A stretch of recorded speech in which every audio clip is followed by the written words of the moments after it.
Okay, and what God do you believe? We believe in Hinduism, and that's a religion from India. And not only that, we believe in any religion where we can take some good stuff. Like, again, from Christianity, we do believe in things like, um, uh, power of spoken word.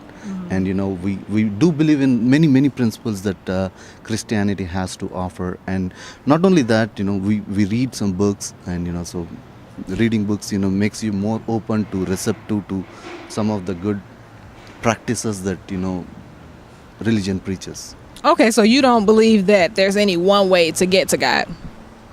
I mean, it's not that I practice every religion, Right. but I take whatever is good and apply it to my real Okay, life. so you said that you do actually kind of read into Christianity a little bit, or take from that rather.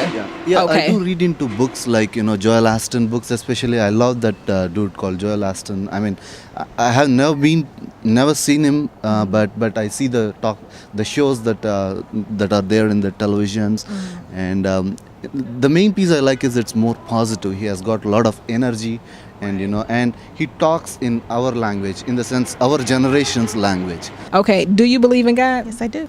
And what God is that? The God of the Bible, God over the world, God over. The God of the Bible, y'all. The God of the Bible, not the God of whoever else, but the God of the Bible. Okay, and do you believe that that's the only way to God through, I guess you could say, Christianity, because that's the biblical God? Son, Jesus Christ, yes. Okay, have you always believed that? Yes. Christianity. Well, after, I guess, reading up on other faiths, that one seems to be the most real, the one that my heart was definitely led to. And after my upcoming, that just seemed right for me.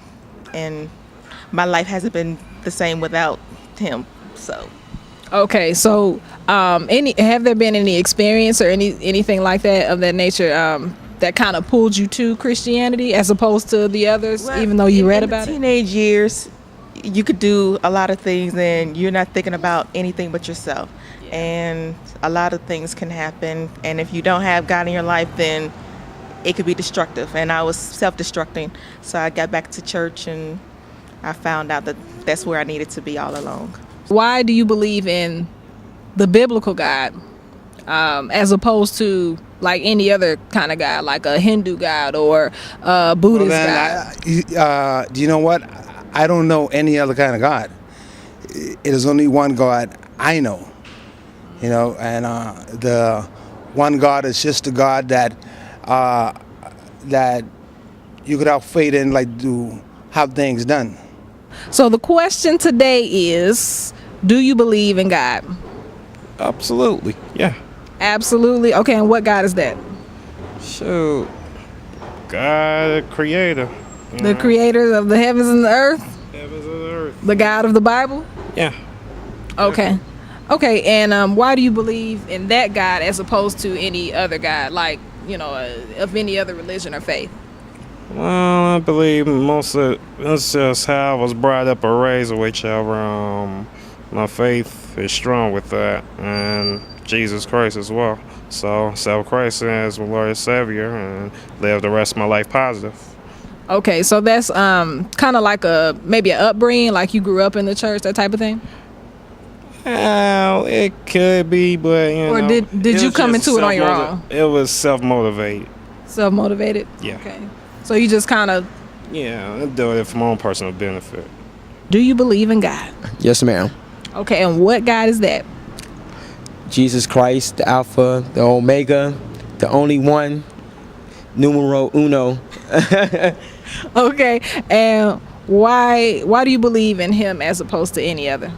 It's pretty much how I was brought up. Born and raised in the church. Knowing God is not like one of the things you just wake up one morning and just say, oh, I'm just going to pick up a Bible and start doing it. It's like one of those things that you have to be taught.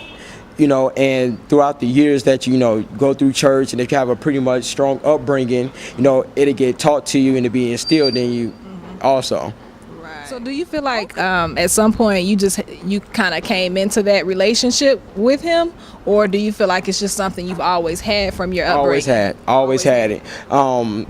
pretty much, I'm not going to go too deep off into the Bible with you guys, but, pretty much when you brought up in a Christian-based family, and if your family serve Christ and serve God the way they're supposed to, the family always has a hedge of protection anyway. So no matter what you do from the time that you brought up to the time that you leave out the house, you're always in this hedge of protection. Not that you're saying you're always going to be protected, but there's some type of prayer, some type of motivation that's coming from that family that was brought up in you, that you're going to be protected, There's only so much once you get of age, there's only so much you're going to be protected from, But when you're small and you're brought up, you have no choice but to be protected because it's a hedge around your family. All right, so the big question is, do you believe in God? No. No, okay. Tell us about it. I was actually raised Catholic, went to Catholic school, and I don't know, maybe it was an overdose. An overdose of Catholicism. All right.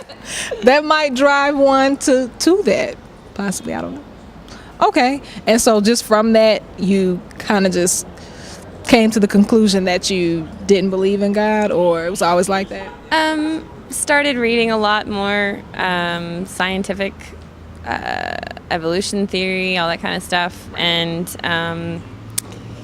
right now, I guess everybody could be on a spectrum or a pendulum and they could swing either way. But right now I'm definitely leaning more towards the we have control over our own situation and don't believe in heaven or hell or the typical God scenario. So you don't believe in the typical God scenario? Is there